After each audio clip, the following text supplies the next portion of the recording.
Salut à tous, c'est Benoît des Experts FLE. Aujourd'hui, on va voir le vocactif politique et institution dans sa version adaptée pour les cours en ligne. C'est parti. Avant de commencer, vous pouvez télécharger la ressource. Il y a un lien par ici, probablement en dessous aussi. Et je vous mets un lien aussi vers l'ensemble des vocactifs, puisque tous les vocactifs, il y en a une vingtaine, ont été adaptés pour les cours en ligne selon le format que je vais vous présenter. Alors, première activité, ça s'appelle Moi et les institutions. C'est du QCM tout simplement, mais c'est pas un QCM avec une bonne réponse, c'est plutôt des QCM avec des questions sur votre opinion. Combien de temps devrait durer le mandat du président du pays? 3 ans, 7 ans, 10 ans, voilà, vous avez des petites cases, on peut cliquer, hein. Ça permet de garder le souvenir des réponses, voilà. Donc ça c'est une activité aussi d'introduction du vocabulaire. Il y en a deux tableaux comme ça. La deuxième activité s'appelle le gouvernement le moins pire. On a un ensemble de personnalités avec leur nom, leur âge.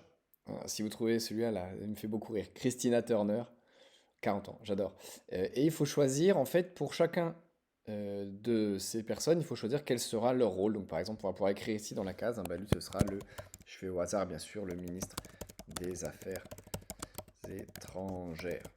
Voilà. Et bien sûr, l'idée, ce n'est pas d'avoir la bonne réponse, c'est de pouvoir discuter avec les autres ou avec le prof si on est en cours individuel pour définir un gouvernement et puis bien sûr utiliser ça comme une base pour la discussion.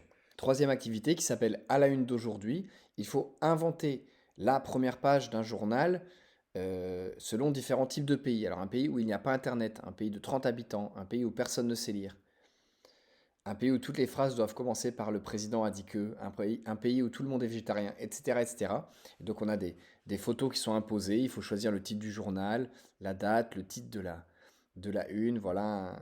Quatrième activité, dernière, hein, on a deux versions pour celle-là au choix.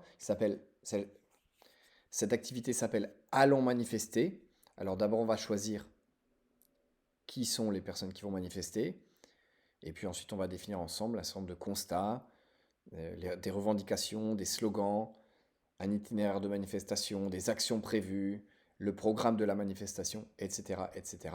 Bien sûr, tout ça sera l'occasion de parler de politique, d'institutions, de revendications, de démocratie, hein, puisqu'on est dans la manifestation.